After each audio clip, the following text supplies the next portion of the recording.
రాజధాని అంటే ఏంది, రాజధాని అంటే ఏందనేది వీళ్ళకి ఫస్ట్ అర్థం కావడంలా. ఆడ ఎయిర్పోర్ట్ కడతానంటాడు, ఇటు ఉంది కదా స్వామి ఎయిర్పోర్ట్ అంటాను.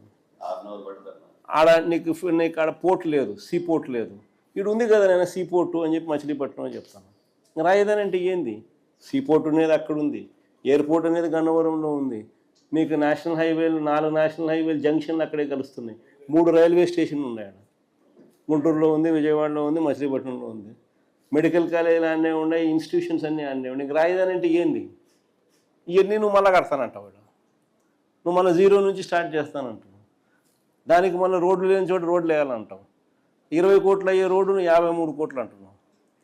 ఆ బిల్డింగ్ స్క్వేర్ ఫీట్కి 20,000 పెడతానంటున్నావు. 4,500 మిగతా చోట అంతా ఖర్చు అవుతా అంటే 5 స్టార్ లాబీస్తో సహా ఇటాలియన్ మార్బుల్ వేసి ఈడ మాత్రం నీకు 20,400 ఖర్చు అవుతాను ఎస్ఎఫ్టీకి. అంటే నేను ప్రతిదీ స్కామే. ఏం జరిగినా కానీ రాజధాని పేరిట నువ్వు స్కాములు చేసేదానికోసం అని చెప్పి నిరంతరం ఇక్కడ ఏదో ఒకటి జరిగించే కార్యక్రమం ఇక్కడ చేస్తూ ఉన్నావు. ఇక్కడ అన్నీ ఉన్నాయి కదా స్వామి, నువ్వు చేయాల్సిన పని ఏమి లేదు. ఊరికి ఇది కారిడార్ను ఊరికి రాజధాని కింద డిక్లేర్ చేస్తే చాలు, ఆటోమేటిక్లీ ఇది పెరిగిపోతుంది. ఆడేదో కట్టే బిల్డింగ్ ఆడ ఆపు స్వామి, ఆడ అదేదో కట్టేది ఏదో పెట్టేది ఏదో ఈడబెట్టు, 400 ఎకరాలు సరిపోతుంది.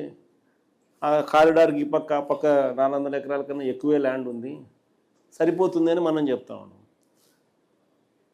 మనం చెప్పేది మోస్ట్ ప్రాక్టికల్.